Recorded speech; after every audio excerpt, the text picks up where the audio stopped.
to the Uncommon Expose, where I want to change your life by sharing someone else's. If you've got an open mind, then please join me and my guests as we share their incredible, inspiring, true stories.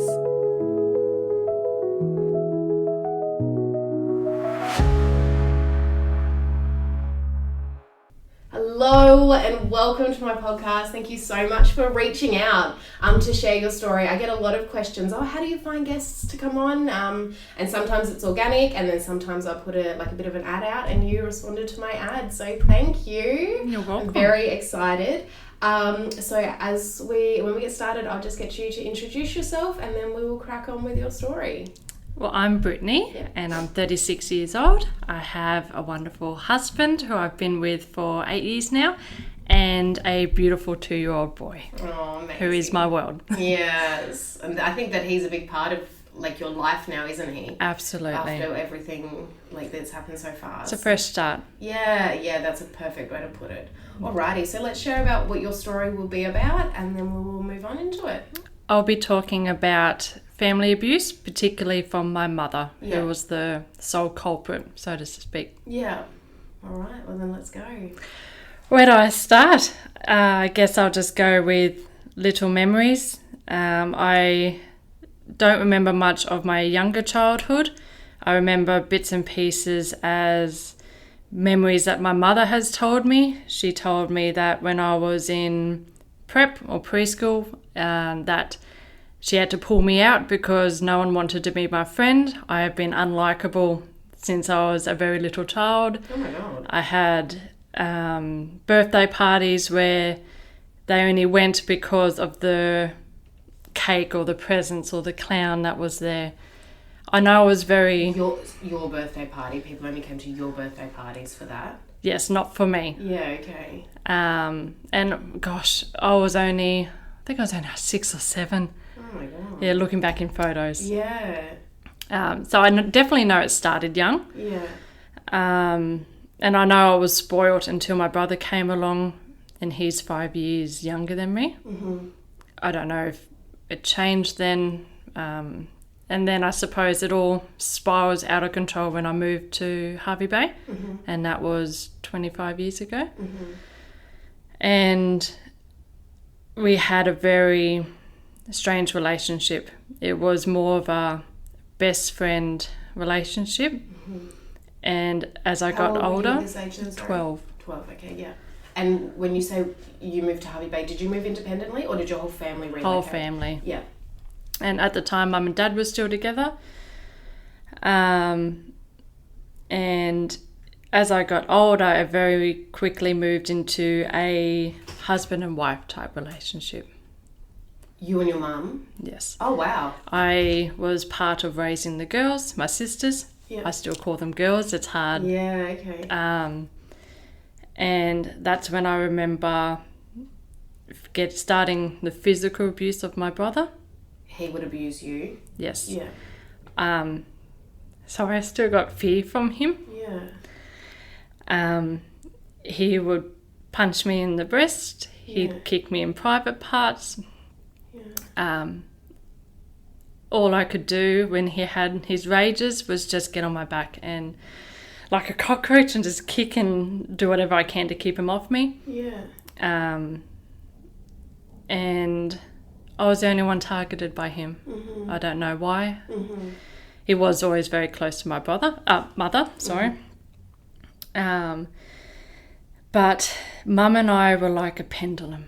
We'd have our amazing weeks where I didn't see it as inappropriate. We were always holding hands like a partner would. Mm-hmm. She always kissed me on the lips. I was raised to... She was always topless in the house. Wow. Yeah. So she'd just be in undies and topless. Yeah. I was raised like that as well. Yeah. And so were my sisters. Yeah.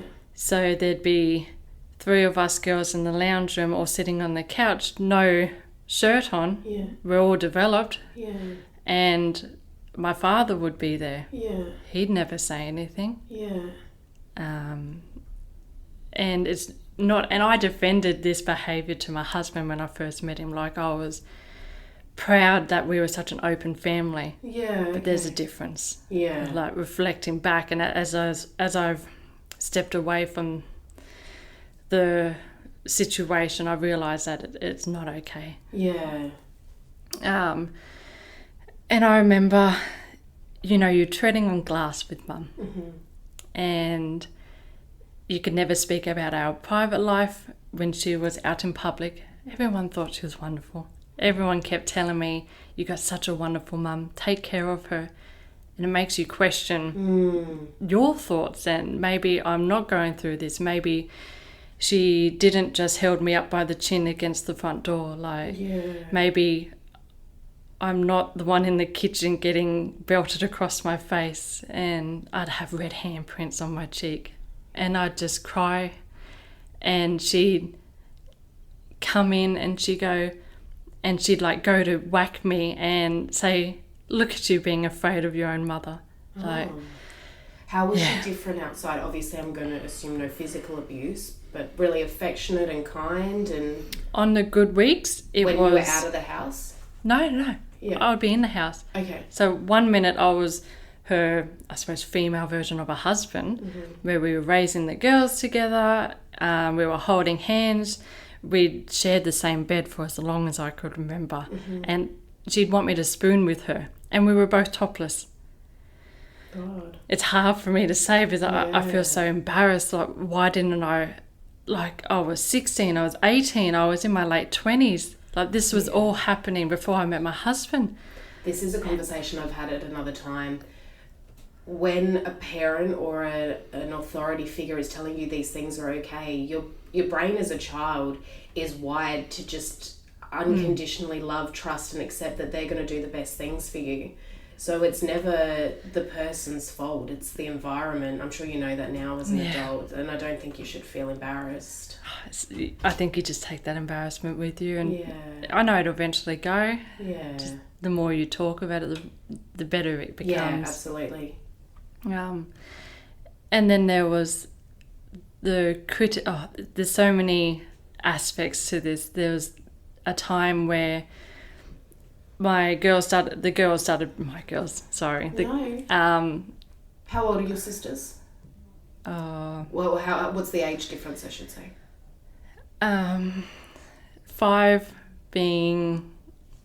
I'm so sorry. I just had a blank. So I've got my brother who's 5 years younger than me, and then I've got my sister who's 5 years younger than my brother, and then the other one's 5 years younger than that. Okay, so you were 20 when your younger sister was born? Yeah. Yep. Yeah, so and then you were raising the girls with your mum? Yeah. Yeah. And then I remember having a shower, and the girls would come in, and Mum would come in, and they'd all just laugh at me. Just because I was naked in the shower. Oh my God. Yeah. And there's so much ridicule. Yeah. So much ridicule about about my cellulite or about what I was wearing or anything like that. Wow. And your sisters crazy. Didn't experience that? No one experienced anything except for me. Oh my God. The youngest one did in a way that was same but different. So she was like the replacement for me, but in a I suppose a nicer way, or a less violent way. Yeah. Okay. She's, as far as I know, she's still with Mum, and they're very much a mother-daughter duo. Yeah. There was a scenario where my youngest one, so she was. I think she was only like 18, 19. She had a boyfriend. Yeah. And Mum decided that she'd take on that boyfriend while the little one was asleep on the couch. And she went downstairs, had a rendezvous while my dad was on the couch, while my sister was on the couch, while I was on the couch. They went downstairs. How old was this boy? Had oral. He would have been 18, 19. Okay, so legal, just. And then came upstairs, told me about it. Was so excited to tell me about it. And then they moved to Brisbane. Yeah. They all did, moved to Brisbane. Yeah. Oh, eventually Dad did. And then she came back up like 6 months, 12 months later to meet up with him. Oh my God. So you stayed? Yes. You didn't move to Brisbane with them? No. No, what prompted you to stay? Oh, because I found my husband. Yeah, okay. He rescued me, basically. How did you meet him? Through work. Okay. And at the start, Mum really liked him. Yeah. And then she tried to hug him. Yeah. While I was not around. And he... No. Oh, good on him. Yeah. He knew virtually from the start that she was a bad seed. Yeah. He could see it. I told him when I met him, I wanted him to know all the bad about me, like all the not bad, like all the baggage I come with, emotional, physical. So he knew within the first couple of dates what he was walking into. At what point did you start to think? Because you've just said that you had baggage. Yeah. At what point did you start to think, like, this isn't a normal dynamic within a family, or until you met him and he started to explain things to you, did you just assume it was you? I tried to escape a couple of times. Oh, from your mother? Yeah. Yeah, okay. I had friends that would point out stuff, but I was still so in defense of my relationship with my mother. I wasn't quite there. Yeah. So I've had friends with doors slammed in their face, and I turned a lot to drugs and alcohol.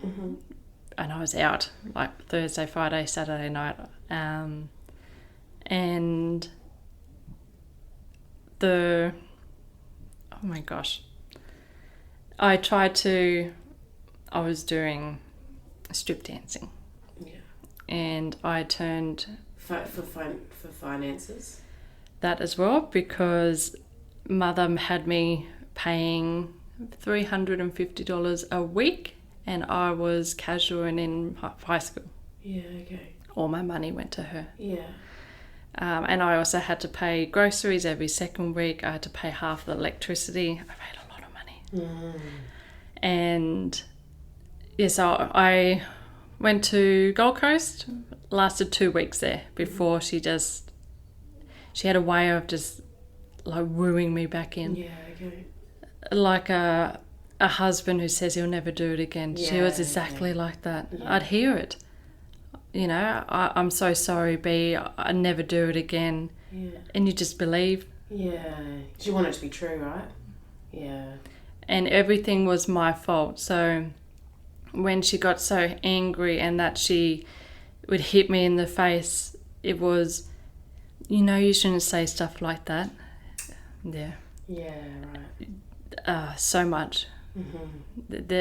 Everything that she did wrong, it was my fault. Yeah. When my brother would hit me, you shouldn't poke his buttons. That's what you get. Yeah. I wasn't allowed to call the cops. So many times I was terrified and crying, and I thought I was going to die. Yeah. And no, I'm not allowed to call the cops. You'll just bring disgrace to this family. Look what you've already done to this family. Yeah. Yeah. Oh my God. Was she ever diagnosed with anything? No, she'd never, ever.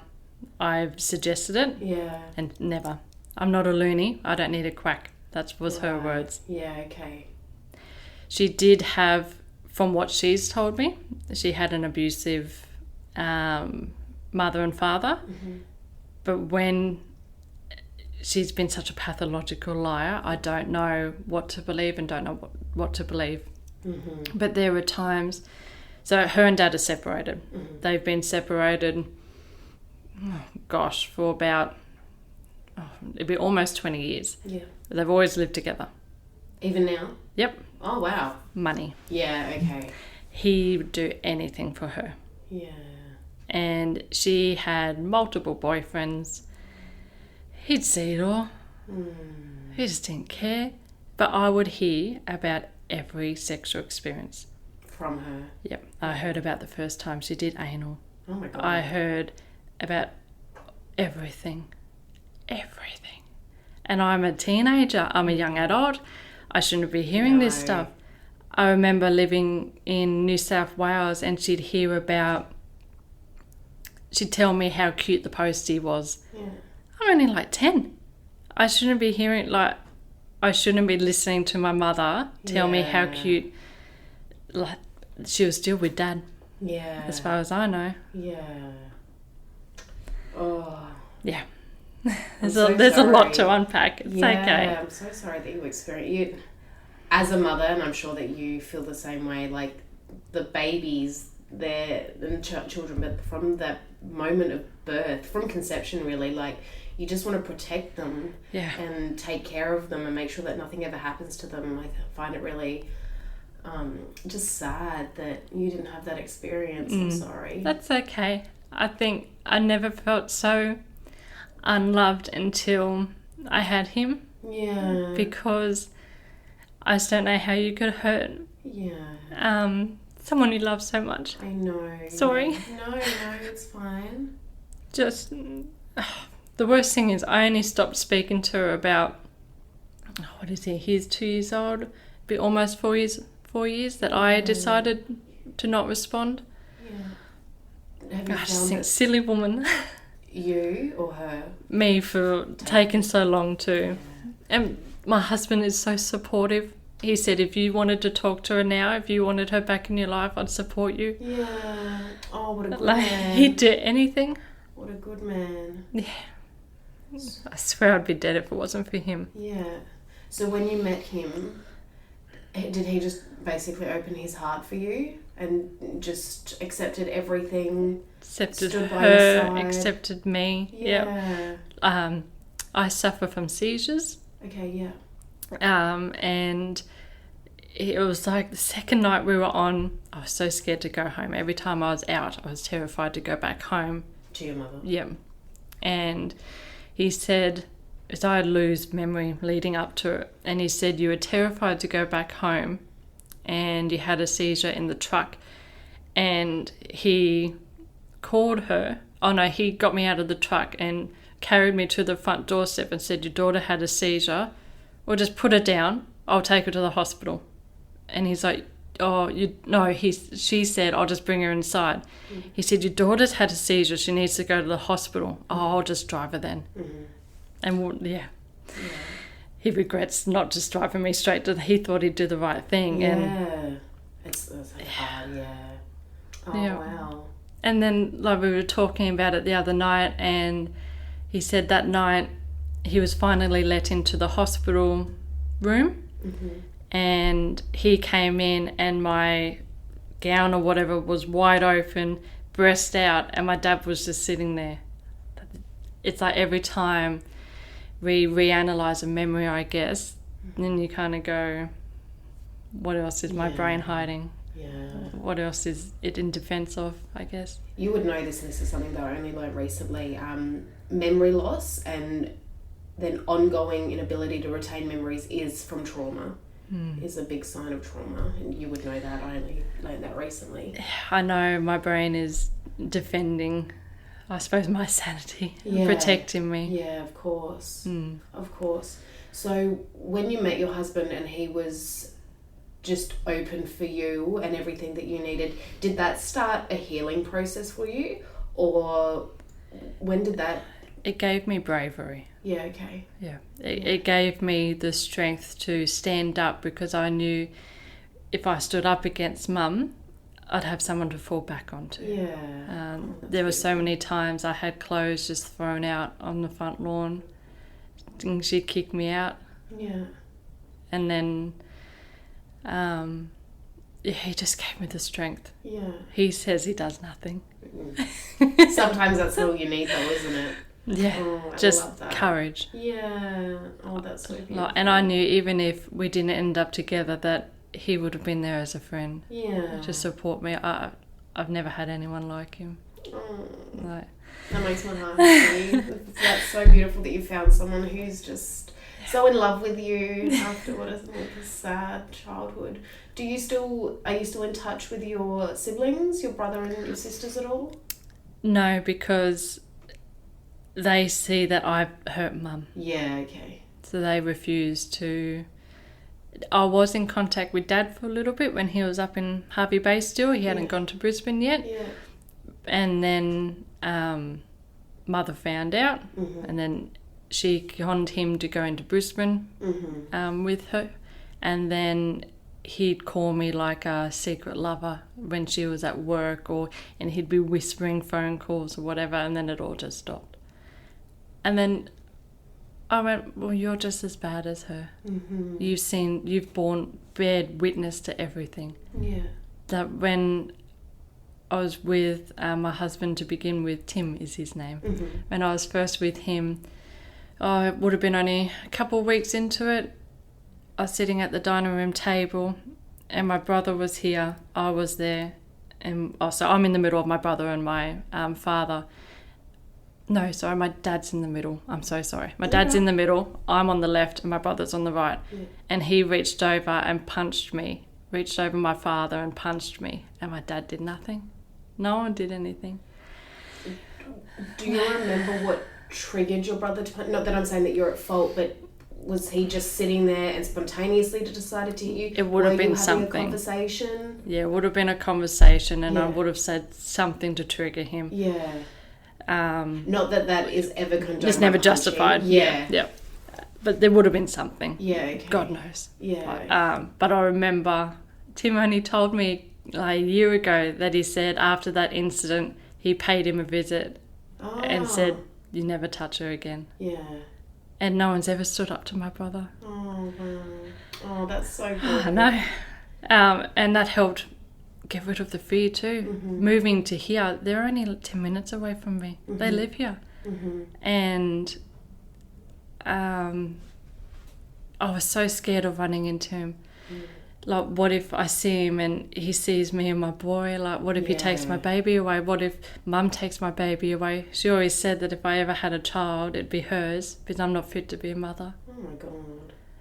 Yeah. So I was terrified. Yeah. And that foundational belief is something you kind of live with forever, subconsciously. Yeah. I guess. Yeah. But every day it gets stronger. Yeah. I'd love to know, what type of mother do you think that you are now for your son? An unconditional loving mother. Yeah. I'm silly. I'm a big child at heart. Yeah. I'm the dag of the family, so I sing and dance and he's always laughing. Yeah. He's the happiest child I've ever met. Yeah. And it's all about breaking the chain. Yeah. And the biggest thing for me is I want him to know that there's no conditions to my love. That I don't care what he does. Yeah. I'll always be there for him. Yeah. That's what we want for our children. Yeah. He shouldn't have to buy my love. Yeah. Every Christmas is every birthday. It was a competition to make sure that you had the best presents. Yeah, okay. God forbid you made something, or you only bought a gift voucher or something. Yeah. Or you knew you were dead that day. Yeah, okay. Yeah. It was all about fanning her with the biggest gifts. And that, like, I'll be there for him no matter what. I have really bad crooked teeth young, and I had it until I met Tim. And for me, my teeth were horrendous. I got bullied massively for it. I had a lady at a checkout that I was working at give me $50 to go towards my smile, because it was horrendous. To me, it was horrendous. Did you feel that gesture was a nice thing, or was that a little bit insulting? I was like, you're just as bad as my mother. Yeah. I was heartbroken. $50 is not going to go far. No, I was heartbroken. Yeah. And Mum offered braces. She reminded me, I swear, on a monthly basis, she offered me braces. I think she won lotto or something. Yeah. And she said, you either get braces or you don't. This is your one opportunity. And I would have been only 11, 12. Yeah. And I think I turned them down. I can't remember why. I think she put the fear in me that my side profile was going to change. And so I didn't get braces. But my sister did. Yeah. And every time, I said, well, we could do a payment plan or anything. And I never had money, but she took all my money. Yeah. And she always rubbed it in. You've had an opportunity to have braces. Yeah. I heard that so often. So Tim got me braces. Oh, good. Even though he didn't He loved my teeth, but Yeah. he knew how much it destroyed me. Yeah.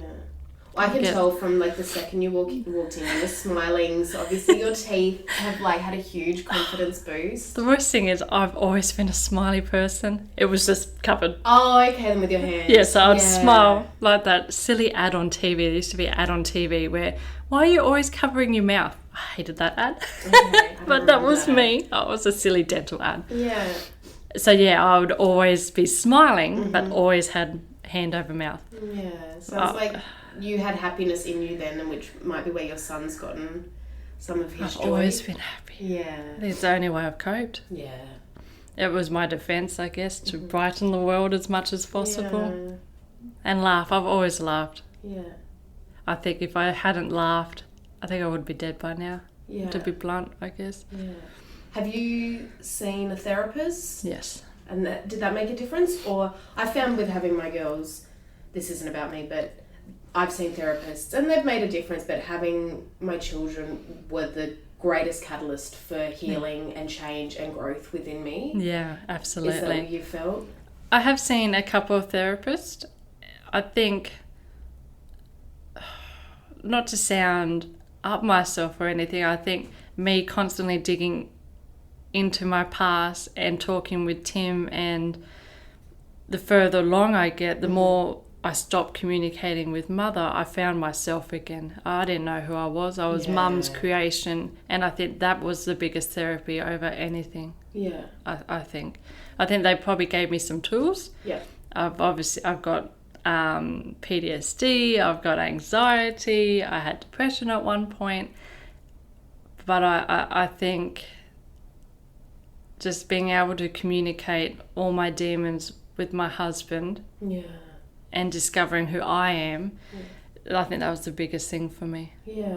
Just the more you break away, the more you see scenarios and past memories completely different. Yeah. And it's like watching a movie of yourself that you don't recognise. Yeah. Yeah, that's the best way I can describe it. Yeah. Just having someone to talk to. I've never had someone like him to talk. Yeah, I feel like everyone needs a Tim. I think everyone does need a Tim. No, I agree. Tim sounds amazing. Not for me, but does Tim have brothers for anyone who's out there? No, you got him. He's an angel. Oh. I don't know what I deserve to get him. I think you just amazing. seem like a good person, and maybe you're equal to each other. Maybe that's what you did. We both have our demons. I don't know. I think everyone's got their demons. Yeah. Oh, it sounds like you've really kind of changed your life from your youth to the person that you are now. Absolutely. Yeah. Like Tim met me at 27 or 28, and he said that the person then is so different to the person now. He said, I've got to fall in love with all these different stages of Brittni. Like, that's so beautiful. Yeah, I look back and yes, and obviously, nothing's easy in life. Our relationship had its up and downs, especially when I was transitioning. As it's a tug of rope, so Mum would pull back a little bit and I'd fall back into her trap again and then back, but Tim was the solid ground. Did you at any point have any resentment for him?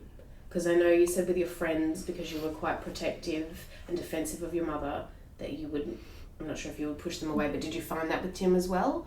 Or was he just open and so you just accepted? Yeah, he had no opinion, so to speak. Well, he did, but he didn't. He just let me, if I wanted to feel great about her that day, he'd just be there. Like, he never pushed me one way or the other. He never said that that's wrong, or like he would, but he'd keep an open mind about it. So he'd think, well, to me, I think you walking around in your undies and no bra on, as a father, I could not handle that. Yeah.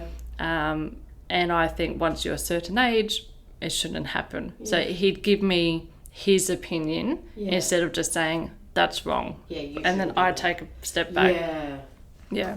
I think that's the biggest difference. Yeah, that's a really good, open communication, isn't it? Not forcing his opinions on you. Yeah. But giving you a a safe place to come to a conclusion yourself. Yeah, that's the best way to describe it. Yeah. Oh, that's so amazing. So if you could go back and give little you some advice, or do you feel like you had to go through everything to be where you are now? I feel like I had to go through everything. Yeah. I think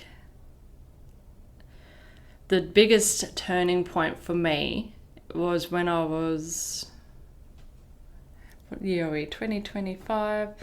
So 12 years ago, so I would have been 24. I had a big medical event in my life. Yeah. And she abandoned me completely. Yeah. And that was the biggest turning point. Yeah. Yeah. Brain tumour. Yeah. Yeah. Yeah. And she refused to be there for me. Yeah. I begged her every single day, crying on the phone, please be there for me. They told me I might not wake up. They told me that I could be disabled. They told me that I could be brain dead. There was so many things.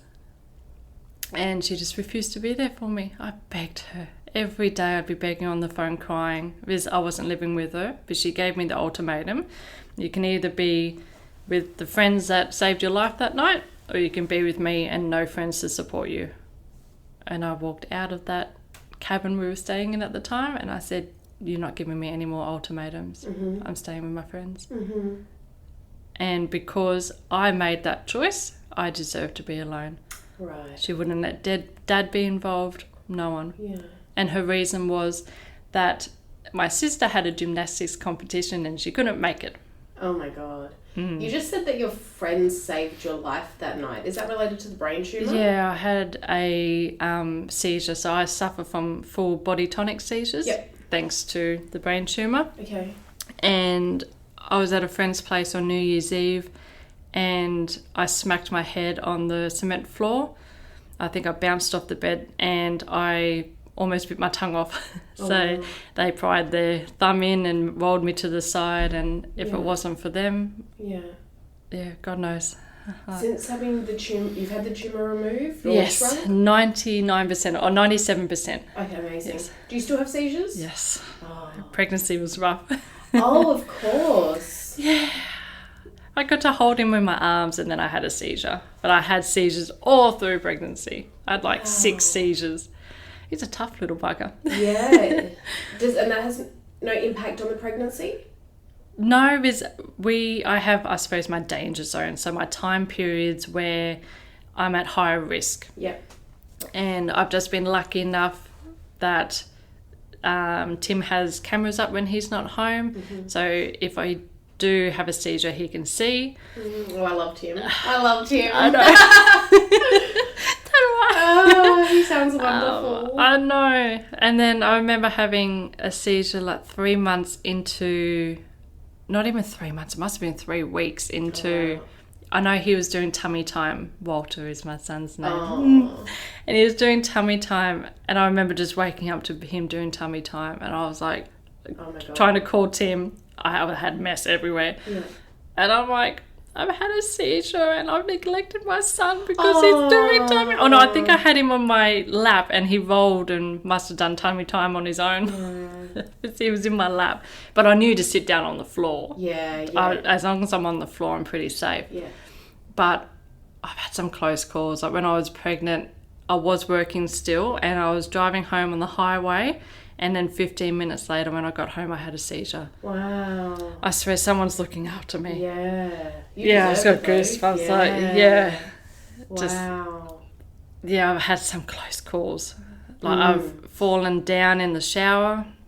I remember saying, this was when I was pregnant, I remember saying to Tim, I'll be out soon, because he watches me when I shower. Sounds so creepy over Well, we know Tim now. We have a relationship with Tim, so when I'm in the danger zone. Yeah. And I remember saying to him, I'm just about to hop out, and he didn't hear the shower turn off. And he can hear, he's crazy, he can hear when I'm moving or when the shower's just running. And he ran in and it was just about to fall. Oh, wow. Because I think there's a couple of seconds where I make this noise and I go rigid still and then I collapse. And obviously, so he caught me just in time. I'm like, Wow. I said, you've saved my life so many times. Yeah. Yeah, so I just think I've just been lucky. Yeah. I've been lucky that I haven't landed on my stomach during pregnancy. I've been lucky to be home and not driving.